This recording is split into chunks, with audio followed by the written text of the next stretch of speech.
Buonasera a tutti. Questo è il mio frigorifero che ho appena preso. Volevo fare una piccola recensione. Questo BougeRV, marchio a me sconosciuto, però devo dire che ho avuto in precedenza un Dometic, ma questo non è niente di peggio, pur costando un terzo come minimo. Questo è un 30 litri, il frigo è solo qua. Questo frigo ha solo un difetto che poi dopo vi spiegherò. Allora, il rumore è una ventola, si sente ma a differenza del Dometic che faceva un rumore tipo di compressore, una specie di vibrazione un po' più fastidiosa, qua si sente solo una specie di ventola che sembrerebbe quindi ancora più silenzioso. Il pannellino di controllo l'ho impostato su 5 gradi. Eco, modalità Eco. Questo è un compressore che consuma 45 watt al massimo e 35 in modalità Eco, quindi meno del solito, diciamo. Questo è interessante. Qui si regola la temperatura, adesso l'ho messa su 4 gradi, 3, 4, facciamo 5. Questa è la temperatura impostata e questa è la temperatura raggiunta, perché l'ho appena acceso in questo momento. Quindi adesso il compressore andrà al massimo per portare giù la temperatura. Il pannellino del camper misura 12 volte e mezzo, 3 ampere, quindi la modalità Eco è veramente, consuma veramente poco, 11 ore 40, perché ovviamente adesso il frigo è appena acceso, poi il compressore comincerà ad andare a singhiozzi. Allora, ha un vantaggio che l'altezza è proprio precisa per stare sotto il letto della versione a 3, letto con panca da 3. Quando il letto è fatto si forma uno spazio e il frigorifero sta sotto, quindi libera un po' di spazio davanti. Durante il viaggio si potrebbe lasciare così. Luce interna. Questo piccolo contenitore che sì, sembrerebbe che effettivamente spreca molto spazio nella zona frigo, però può essere utile. All'interno c'è l'adattatore 220, poi hanno regalato anche 2 gommini. Ecco, una bella cosa, io avevo un Dometic che sotto era in plastica, viaggiava dappertutto. Questo sotto ha 4 gommini, sembra una cosa da nulla, però questo frigo non si muove, cioè già è molto stabile, cioè io lo spingo, non riesco a muoverlo perché i gommini fanno presa. Poi 2 maniglie enormi non servono, c'è la maniglia a scomparsa e qui posso mettere delle cinghie per fissarlo, quindi questo è intelligente. Questo è un apribottiglie in metallo, clac, apro le bottiglie. Quindi direi che costa 239, quindi sì, una fascia bassa di prezzo, però sembra rifinito molto bene, anche lo schermo a sfioramento è carino. Dice il voltaggio della batteria 12 volt attuale, ma è sbagliato, che 12 mi sembra basso in realtà.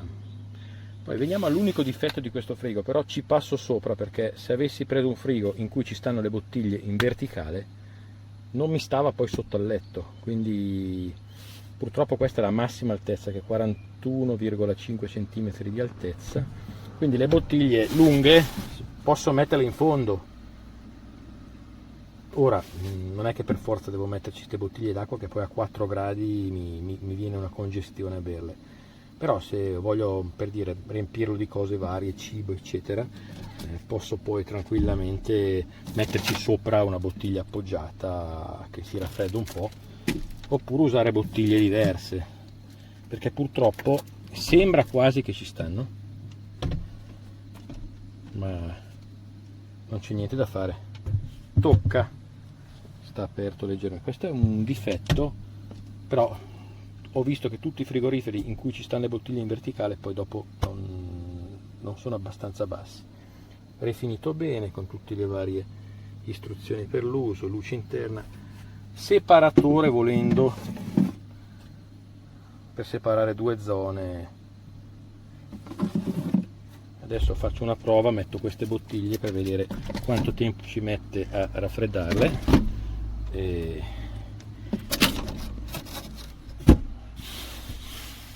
L'ho già rigato, come vedete,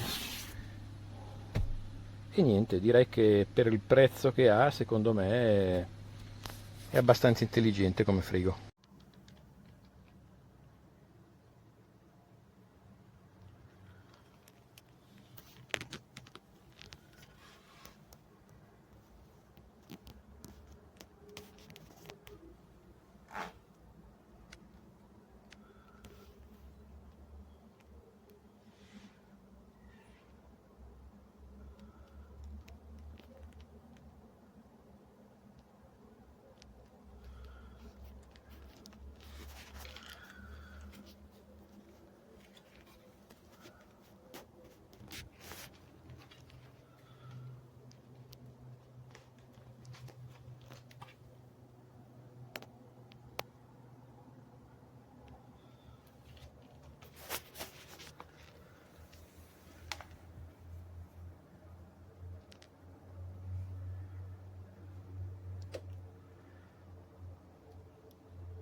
Hello, this is the BougeRV CRPRO 30-quart cooler. This is the outside of it. It's got the fancy little cup holders, and it has the little mechanism here where you can put in either cords, or there's going to be a battery pack coming out. You can see that if you have a battery pack, there's a little cord hole that you can put that there. Little cup holders. You can put other items in there. I have not tested that to see if that is a little bit cooler than the air temperature. I forgot to check that. Turn it on. It's easy to set. You can hear a little hum. That's about as loud as it gets when you are cooling it down, but for the most part it's very quiet. I have it on echo setting. I have a Blue Eddy EB55 that I was using to power it, and it took from I cooled this down first to 37 degrees, and then I plugged it into the 12 volt outlet on the EB55, and it took almost 48 hours for it to completely lose its charge. So it stayed cold for a very, very, very long time, worked well together, so it's very, very, very efficient. Opening this up, it's got a neat little light, and it's got the removable compartment here. It's very nice.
This is what I'm talking about in reference to the handle. How I'm supposed to push the latches to open this. I can just pull it. And this just slides back and forth. It doesn't catch anymore on the sides. So I hope that's helpful.